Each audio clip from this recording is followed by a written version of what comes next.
Today we're going to be reviewing everything that we've learned so far in Chapter 3. So we are going to title this note page Chapter 3 Review. All right.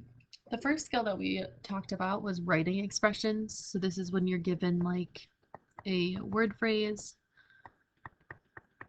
and you want to write it as letters and numbers as a numerical.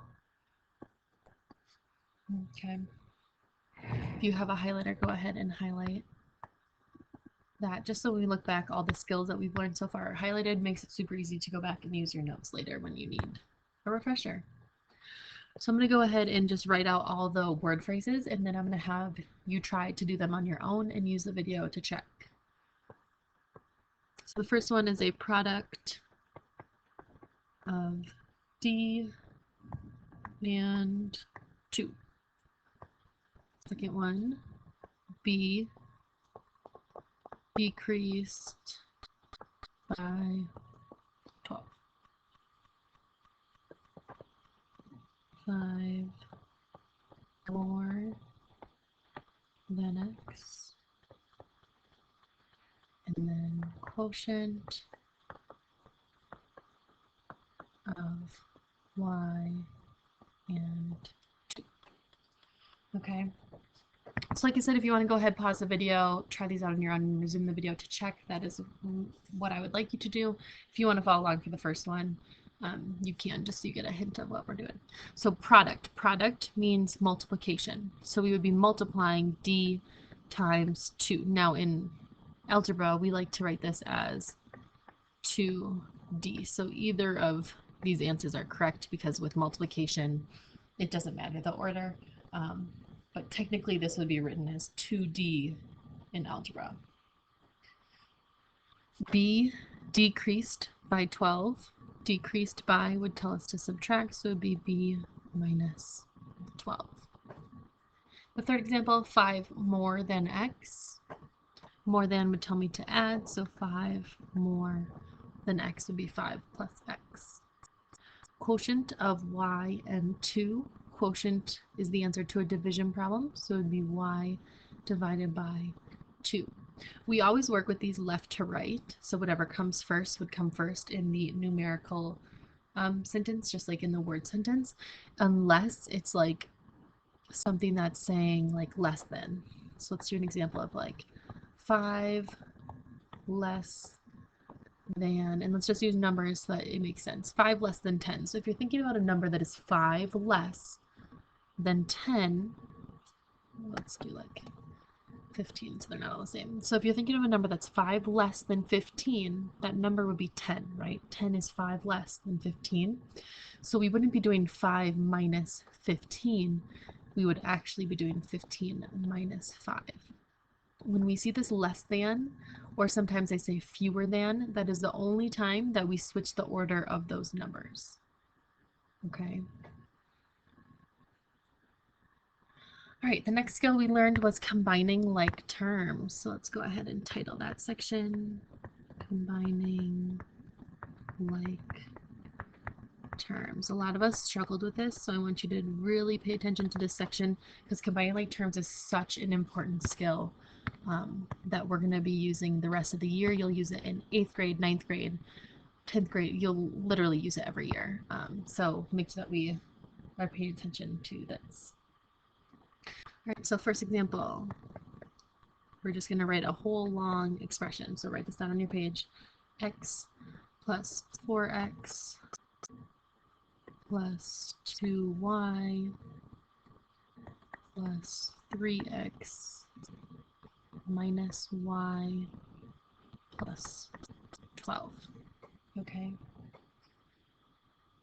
So we're going to go through, and you can combine terms that have the same letter, or if they don't have letters, you can combine them. If it's just like a 10 and a 12, you can add those together, subtract them, right? So if they have the same letter and the same exponent.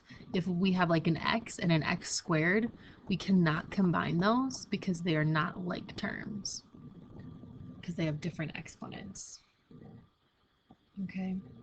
So I like to use colors, shapes, something to do my work as I'm working through these.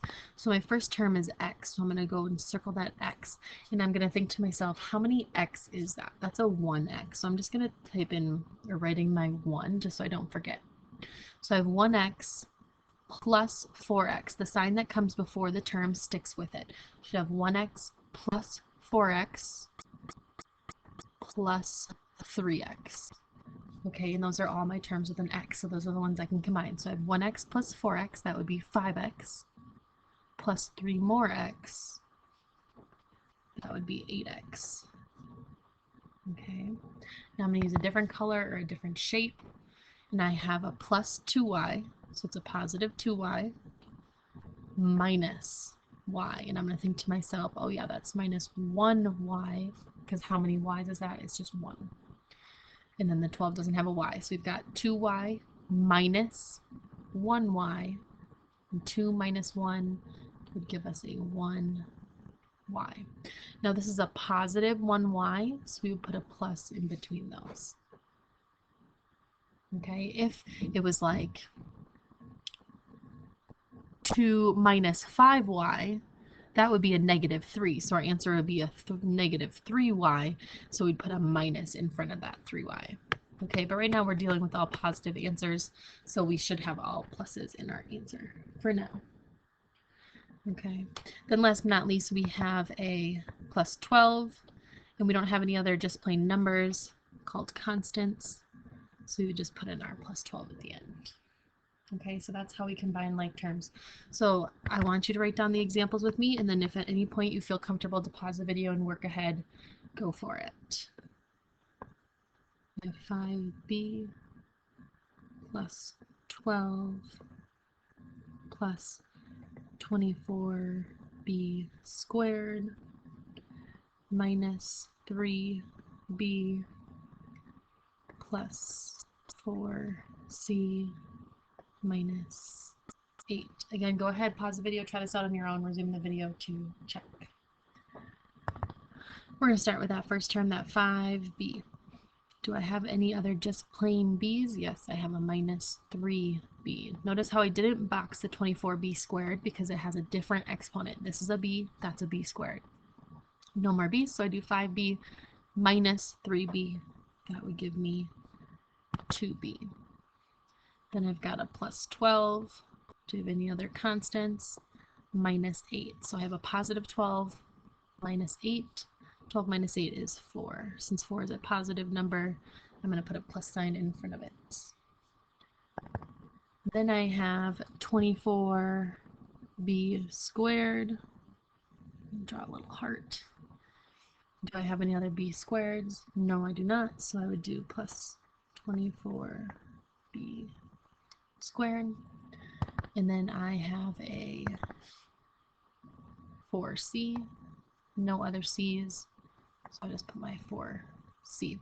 Now this technically would be correct. However, I'm going to show you how we write it in algebra.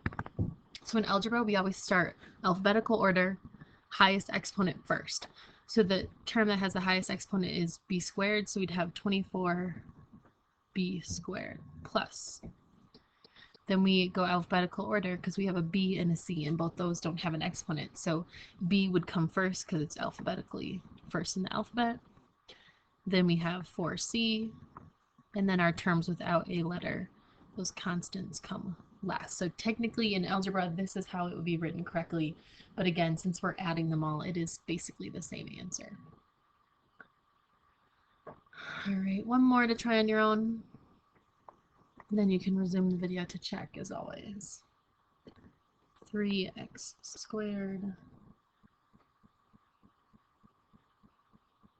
plus, sorry, I couldn't read my writing. I didn't know if that would be a plus or a minus. Plus 4y minus x squared minus 2y plus 10 minus 2. All right, go ahead, pause the video, try this out on your own, resume the video to check. We've got a 3x squared, so we're looking for any other x squareds. We've got a minus x squared. How many x squared is that? That's 1. So I'm going to just write in my 1 just to make it a little easier for me later. No more x squared. So I've got 3x squared minus 1x squared, that gives me 2x squared. Then I've got positive 4y, so I've got 4y minus 2y. 4y minus 2y is positive 2y. Since that is a positive, we put a plus sign before it.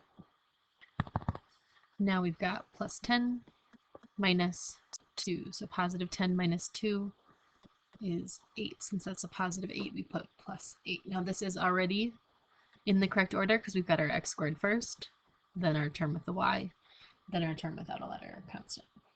So that is good to go. All right, let's flip our page on over.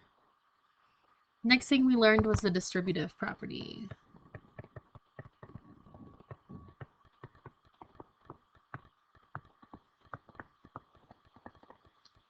Go ahead, highlight that. This was that big, long, big ideas we did with all those parentheses where we have to distribute that multiplication to both terms inside the parentheses. Okay, we're going to do 2 together, and then I'm going to have you try 2 on your own. So the first example is going to be 2 parentheses x minus 4. What this means is 2 times the quantity x minus 4. So what we have to do is we have to do 2 times each of them. So first we do 2 times x. 2 times x is just 2x. Then we do 2 times 4. 2 times 4 is 8. Whatever sign was in the parentheses is the sign that we use outside the parentheses. Okay, we're going to get a little bit harder here with our second example. 4 parentheses n plus 2 minus 5. So again, the 4 is being multiplied by the quantity n plus 2. The minus 5 is not getting multiplied by 4 because it's not in the parentheses. That's just a separate term at the end. Okay, so when we do 4 times, we only do it to the 2 things inside the parentheses. So 4 times n would be a 4n. 4 times 2 would be an 8. Since there is a plus sign inside there, we add those terms together. Now we're just going to tack on a minus 5 at the end. However, this is not our final answer because we can combine some terms here. First term is a 4n.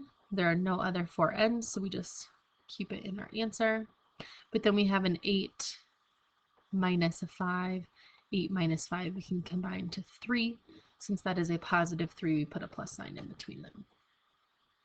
Okay, I want you to try these ones on your own. We have 5 parentheses 4 plus y. And then 2x parentheses 4x minus 5. And that one's pretty tricky, but try it. So pause the video, try these, and then resume the video to check your answers. First example, we do 5 times 4, 20. 5 times y plus 5y. We would rewrite that just because we want that 5y first. 5y plus 20. That's our final answer there. Here we would do 2x times 4x and then 2x times 5. So when we're doing 2x times 4x, we multiply the numbers 2 times 4. That would give us 8. Then we do x times x. That would be x squared. Now we have 2x times 5, so we multiply our numbers. 5 times 2 is 10. Add on our x, 10x. We have a subtract sign inside, so we have a subtract sign outside. Since this is already in decreasing order from exponents, we have an x squared and then an x. We don't need to rewrite that. That is our final answer. All right. We had one last skill that we learned so far in chapter 3 that we are going to review, and then you guys are done with your lesson for today. Last thing we learned was evaluating expressions. This is where we actually found answers because they told you what x is equal to. The way we did this was with substitution. Substitution. I don't know why that was so hard for me to spell. It's hard to like talk and spell something out at the same time. Okay. So this was where they told us like an example would be like x divided by 4, where x is equal to 16. So then what we would do is we would plug in that 16. We would do 16 divided by 4, and we would get a final answer of 4. Okay, we're going to do one more together, and then I'm going to have you try a couple on your own again. We have 2x minus 5, where x equals 6. Okay, now we need to remember that this 2x doesn't mean like 2 and then a number. It wouldn't be like 21 or 26. That's not the same. We're doing 2 times x. So when we plug in that 6, make sure we put in that time symbol. 2 times 6. You could use a star if you wanted a dot, however you're going to do that. 2 times 6 minus 5. Now with order of operations, remember that's our PEMDAS.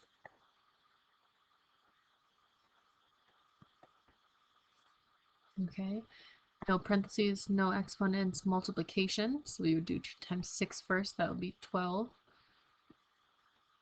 And then we have subtraction. So 12 minus 5 would give us a final answer of 7.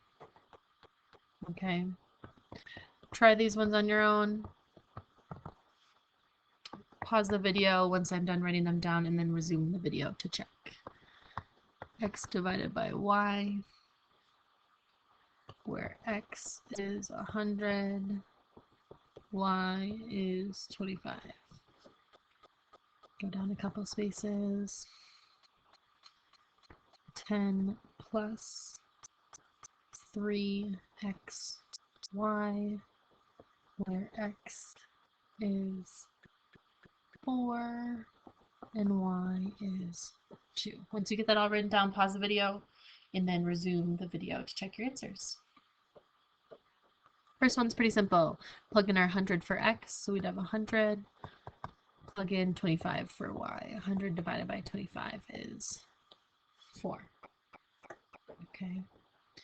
Second example, we have 10 plus, since we've got nothing to plug in for that, we just copy it down. Then remember, this is 3 times x times y. This is not going to be 342. So we do 3 times 4 times 2. Again, we have to follow that order of operations because this is where a lot of us make mistakes because we add 10 plus 3 first. We can't do that. In our order of operations, we have to do all this multiplication first. We can just go left to right. So 3 times 4 is 12. Times 2 is 24. Copy down everything we haven't used, which is that plus 10. No more multiplication, so we have addition. 10 plus 24 gives us 34. All right, and that is going to review everything that we have learned so far in chapter 3.